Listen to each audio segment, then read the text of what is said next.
Let me take you guys today on a corporate journey. Two leaders come out from a meeting. It was intense meeting. Then the first leader goes to his team and says, "Team, we had a really intense meeting today. Next year, we're going to deliver 50% more than what we delivered this year. I'm sure you guys will own up, take ownership, and deliver like what you did this year." Then the second leader goes to his team and says, "Gentlemen, I'm so lucky to have you all in my team. I just came from a tough leadership meeting, and we are going to have to deliver 50% more next year. I know it's going to be rough. There'll be a lot of challenges. We might need resources. I need your help and guidance to see where we need resources, what are the things we might need to stop doing.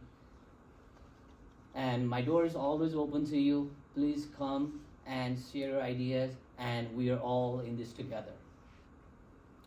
Now, which leader do you think got his message across and got the team excited? It's not a good message, right? If you had an option, which leader would you pick? Mr. Toastmaster, fellow Toastmasters, and distinguished guests. The second leader, what he demonstrated was servant leadership. Being at the bottom of the pyramid, he is there to serve his team. He is there to empower. He is there to show humility, collaborative approach, and show his true authenticity.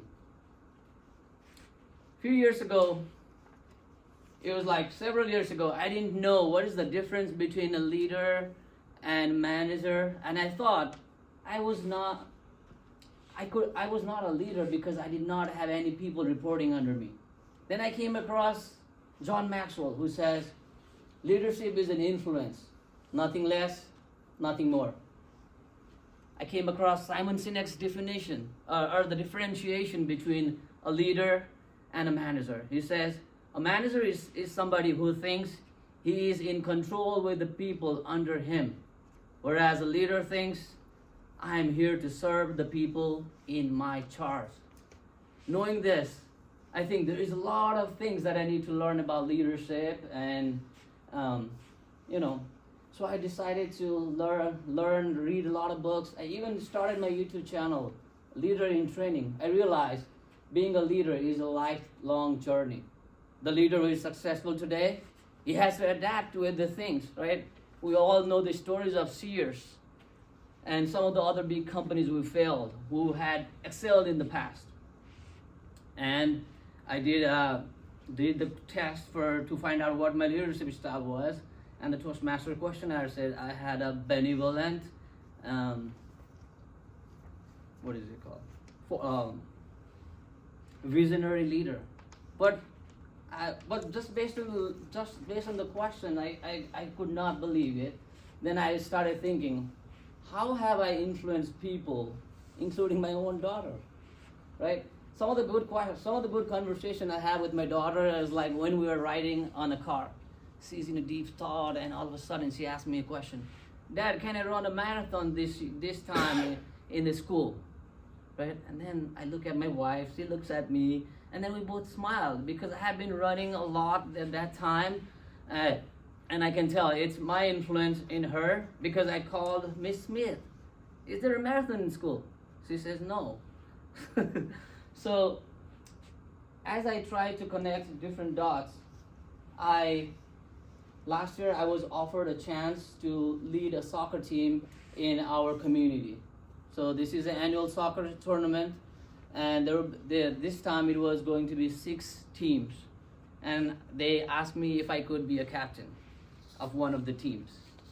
I knew it was going to be a tough job, because in the past every captain complained, "This is what the team member says, this is so difficult to field all the team members in the field." I said, "Okay, I will do it," right? So we go through the field. Every week we have one practice, one game. The first game, we are going to miss 2 key players in our team.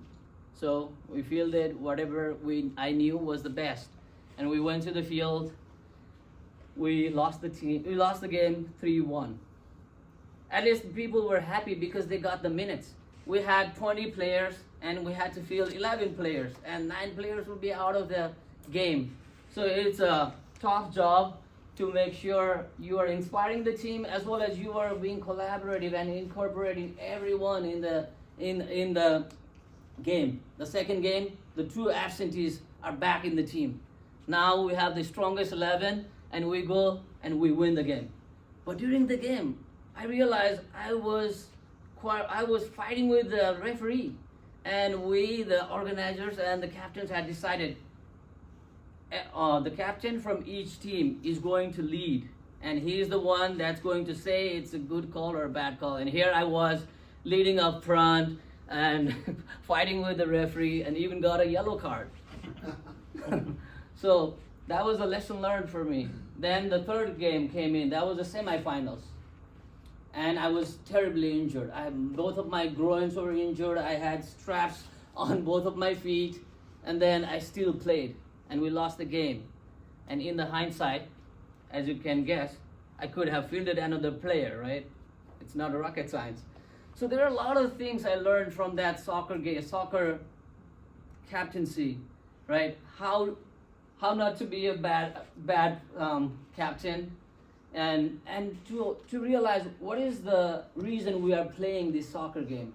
It was meant to be collaborative, to know more new people, and I realized my competitive nature inside just took over, and my emotions took over. And at that moment I felt like I had learned so much about leadership in theory, but when it comes to the practice, I failed to do so. So, as I said, leadership is an influence. It's not just about the big speeches and the big gestures that we go and show to the team. It's about showing up every single day, making the difference in your team members, in your family's life.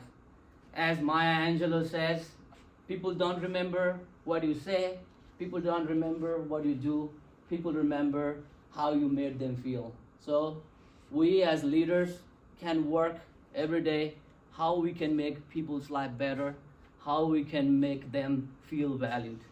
With that, back to you, Mr. Toastmaster.